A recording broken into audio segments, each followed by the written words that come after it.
The Lady or the Tiger by Frank R. Stockton. In the very olden time there lived a semi-barbaric king, whose ideas, though somewhat polished and sharpened by the progressiveness of distant Latin neighbors, were still large, florid, and untrammeled, as became the half of him which was barbaric. He was a man of exuberant fancy, and withal of an authority so irresistible that, at his will, he turned his varied fancies into facts. He was greatly given to self-communing, and when he and himself agreed upon anything, the thing was done. When every member of his domestic and political systems moved smoothly in its appointed course, his nature was bland and genial, but whenever there was a little hitch and some of his orbs got out of their orbits, he was blander and more genial still. For nothing pleased him so much as to make the crooked straight and crush down uneven places. Among the borrowed notions by which his barbarism had become semified was that of the public arena, in which, by exhibitions of manly and beastly valor, the minds of his subjects were refined and cultured. But even here the exuberant and barbaric fancy asserted itself. The arena of the king was built not to give the people an opportunity of hearing the rhapsodies of dying gladiators, nor to enable them to view the inevitable conclusion of a conflict between religious opinions and hungry jaws, but for purposes far better adapted to widen and develop the mental energies of the people. This vast amphitheater, with its encircling galleries, its mysterious vaults, and its unseen passages, was an agent of poetic justice in which crime was punished or virtue rewarded by the decrees of an impartial and incorruptible chance.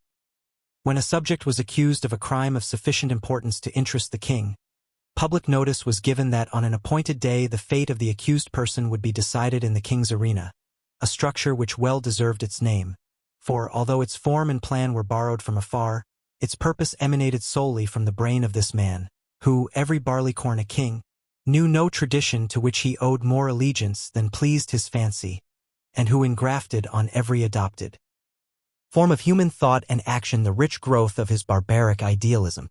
When all the people had assembled in the galleries and the king, surrounded by his court, sat high up on his throne of royal state on one side of the arena, he gave a signal, a door beneath him opened, and the accused subject stepped out into the amphitheater. Directly opposite him, on the other side of the enclosed space, were two doors exactly alike and side by side. It was the duty and the privilege of the person on trial to walk directly to these doors and open one of them. He could open either door he pleased. He was subject to no guidance or influence but that of the aforementioned impartial and incorruptible chance. If he opened the one, there came out of it a hungry tiger, the fiercest and most cruel that could be procured, which immediately sprang upon him and tore him to pieces as a punishment for his guilt. The moment that the case of the criminal was thus decided, doleful iron bells were clanged, great wails went up from the hired mourners posted on the outer rim of the arena, and the vast audience, with bowed heads and downcast hearts, wended slowly their homeward way, mourning greatly that one so young and fair, or so old and respected, should have merited so dire a fate. But, if the accused person opened the other door, there came forth from it a lady, the most suitable to his years and station that his majesty could select among his fair subjects, and to this lady he was immediately married, as a reward of his innocence. It mattered not that he might already possess a wife and family, or that his affections might be engaged upon an object of his own selection. The king allowed no such subordinate arrangements to interfere with his great scheme of retribution and reward. The exercises, as in the other instance, took place immediately and in the arena. Another door opened beneath the king, and a priest, followed by a band of choristers, and dancing maidens blowing joyous airs on golden horns and treading an epithalamic measure, advanced to where the pair stood, side by side, and the wedding was promptly and cheerily solemnized. Then the gay brass bells rang forth their merry peals, the people shouted glad hurrahs, and the innocent man, preceded by children strewing flowers on his path, led his bride to his home. This was the king's semi-barbaric method of administering justice. This perfect fairness is obvious. The criminal could not know out of which door would come the lady. He opened either he pleased, without having the slightest idea whether, in the next instant, he was to be devoured or married. On some occasions the tiger came out of one door and on some out of the other. The decisions of this tribunal were not only fair, they were positively determinate. The accused person was instantly punished if he found himself guilty, and if innocent, he was rewarded on the spot, whether he liked it or not. There was no escape from the judgments of the king's arena. The institution was a very popular one. When the people gathered together on one of the great trial days, they never knew whether they were to witness a bloody slaughter or a hilarious wedding.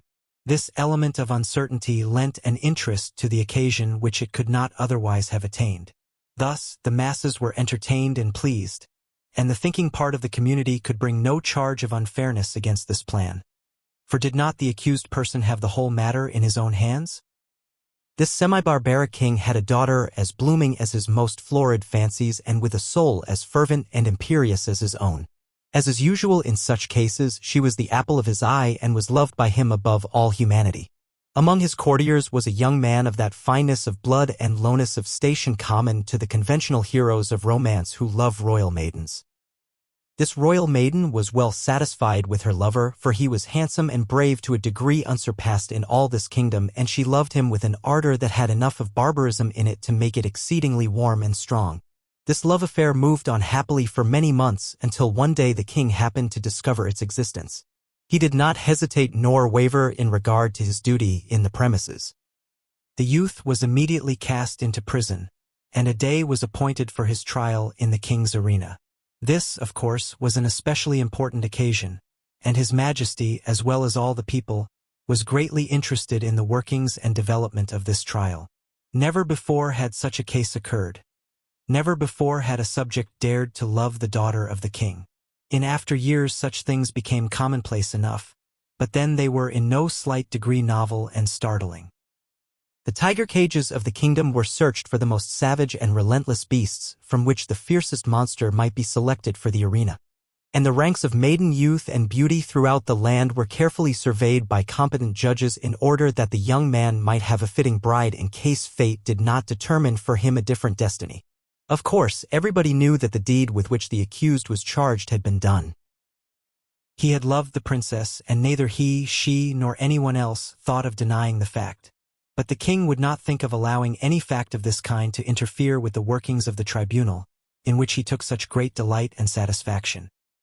No matter how the affair turned out, the youth would be disposed of, and the king would take an aesthetic pleasure in watching the course of events, which would determine whether or not the young man had done wrong in allowing himself to love the princess. The appointed day arrived. From far and near the people gathered, and thronged the great galleries of the arena, and crowds, unable to gain admittance, massed themselves against its outside walls. The king and his court were in their places opposite the twin doors, those fateful portals so terrible in their similarity. All was ready. The signal was given. A door beneath the royal party opened, and the lover of the princess walked into the arena. Tall, beautiful, fair, his appearance was greeted with a low hum of admiration and anxiety. Half the audience had not known so grand a youth had lived among them. No wonder the princess loved him. What a terrible thing for him to be there.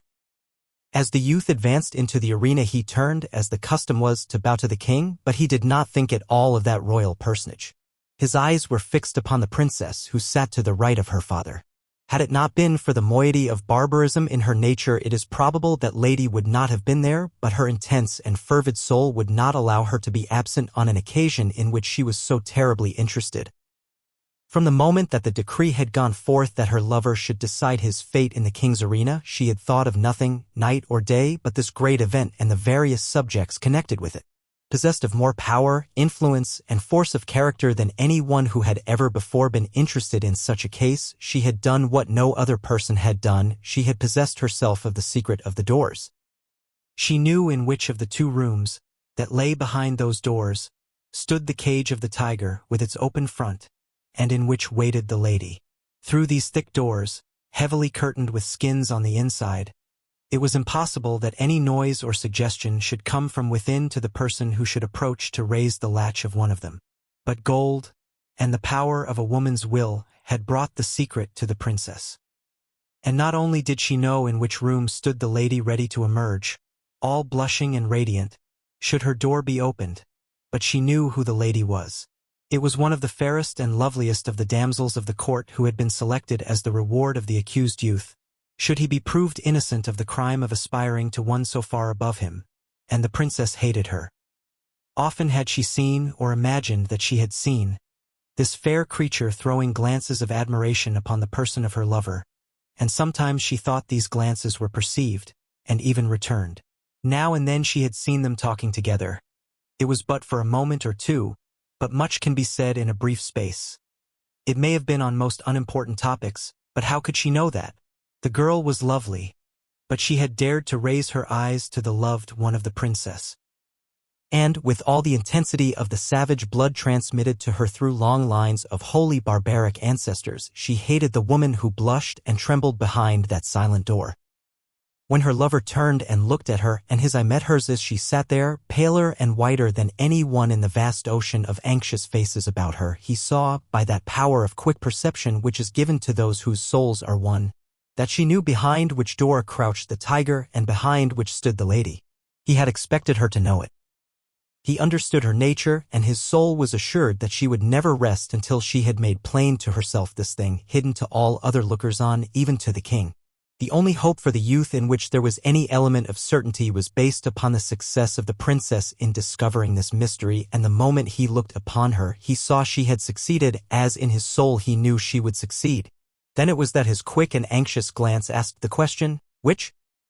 It was as plain to her as if he shouted it from where he stood. There was not an instant to be lost. The question was asked in a flash, it must be answered in another. Her right arm lay on the cushioned parapet before her.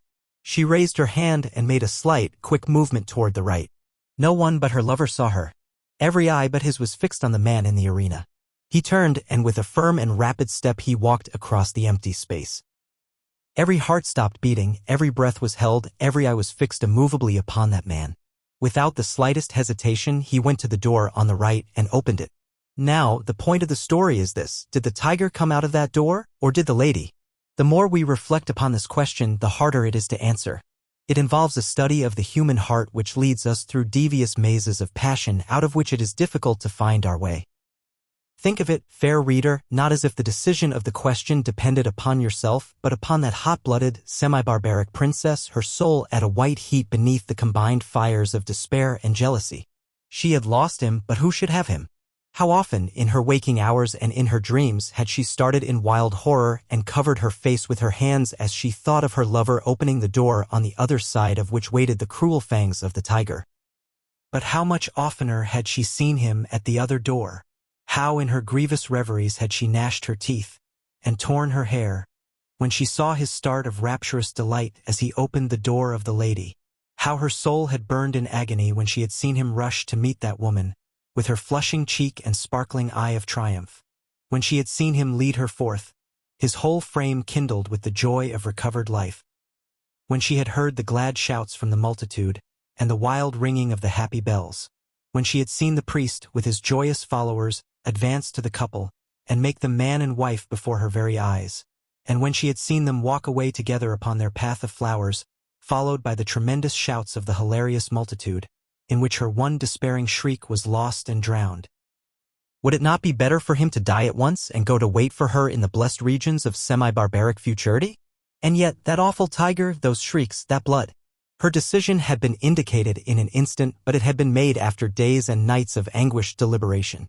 She had known she would be asked, she had decided what she would answer, and without the slightest hesitation she had moved her hand to the right. The question of her decision is one not to be lightly considered, and it is not for me to presume to set myself up as the one person able to answer it.